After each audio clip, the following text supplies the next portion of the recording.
Wọ́n tó bá fídíò yìí pàdé mo sọ àsọtẹ́lẹ̀ sínú ayé ẹ̀ bó ti ń wo fídíò yìí. Ẹni bá jẹ ìwé àti egbò láti fi ṣe ẹni bí, láti fi ba ayé ọmọ ẹ jẹ́, láti fi dàrin àjò ẹrú, láti fi pa ẹ́ tògótògó, ó máa dà sónítọ̀hún lórí lórúkọ Jésù. Now mo fẹ́ fún wa ní iṣẹ́ back to sender kan tó confirm tó jẹ́ pé tán bá fi ìwé àti egbò tán bá ti fi ṣiṣẹ́ láti fi àtàkì èèyàn kò ní múyàn. Mo fẹ́ ká mọ̀ wípé most àwọn iṣẹ́ tí wọ́n ń ṣe láti fi ṣèyàn níbi, láti fi ba èèyàn jẹ́, ewé àti egbò ló pọ̀ jù. Lórí TikTok yìí gan, àwọn wòlíì tó ń lo ewé àti egbò wọ́n pọ̀ tí wọ́n ló ń kà. Gbọ́ mi, wàá wá ibi tí ewé wà, ẹni ewé kò síbi tó ti lè ṣiṣẹ́, ó wà lábúrọ̀dọ̀ ẹni ewé wà bẹ́ẹ̀.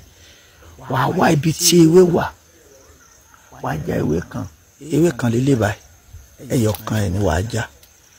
Wàá tún wo ewé mi, òun lélẹ̀ báyìí sìn, wàá tún já mi.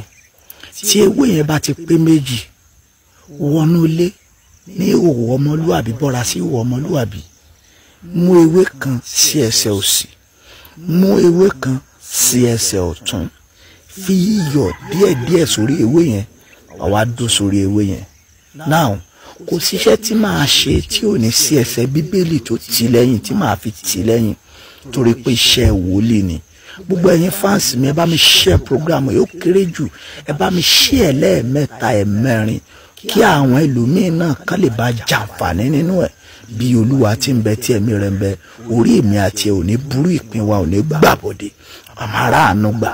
Now tó ti fi iyọ̀ sórí ewé yẹn, dúró sí orí ewé yẹn, ṣí bíbélì ẹ̀ sí Isaiah 54. Isaiah 54 verse 17, òun ni the last verse.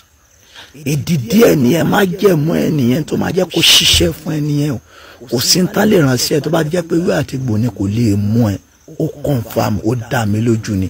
Ó lè bá pàdé lẹ́níwẹ̀ torí pé kì í ṣe àkáǹtì ni mo ti ń kà. Bí wọ́n ṣe ń gbé mi sí ẹ̀ kalẹ̀ ni mo ṣe ń release ẹ̀ yìí. Bí Olúwa tí ń bẹ tí ẹ̀mí rẹ̀ ń bẹ, ó máa ṣiṣẹ́ fún ẹ. Dúró sórí iyọ̀ yẹn ní ìhòòhò ọmọlúwàbí, ká Isaiah 54 yẹn verse 17 nìkan, kà á lẹ́ẹ̀mejì. Kí ni Isaiah 54 verse 17 yẹn kí ló sọ? Ó ní kíyèsí kò sóhun ìjà kan tá a rán sí ọ tí ó ṣe rere. Ó ní àwọn ká tó bá dìde sí ọ ní ìdájọ́ la ó dà á lẹ́bi. Gbogbo ẹnikẹ́ni tó bá jẹ́wé àti egbò láti fi ṣe ẹ níbi, ará ọ̀run ló máa san pa onítọ̀hún. Onítọ̀hún máa forí ara ẹ̀ gbé ni. Tó bá ti kà á ní òkà lẹ́ẹ̀mejì, lẹ́yìn ìgbà tó kà nǹkan yẹn tán, ṣàdúrà lórí ewé yẹn. Tó bá ti ṣàdúrà dáadáa o. Aládùúrà ni mò ń bá wí o. Ẹni máa ṣiṣẹ́ wòlíì ajẹ́ni tó lè gbàdúrà. Wàá gbàdúrà dáadáa lẹ́yìn tó ti ka fásì yẹn kà lẹ́ẹ̀mejì.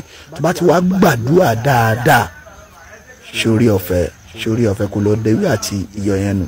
Olúwa tí ń bẹ tí ẹ̀mí rẹ̀ ń bẹ, o ti ní back to sender ìwé àti egbò lára. 0810 6311 252 òní WhatsApp number mi. 0810 6311 252 òní WhatsApp number mi.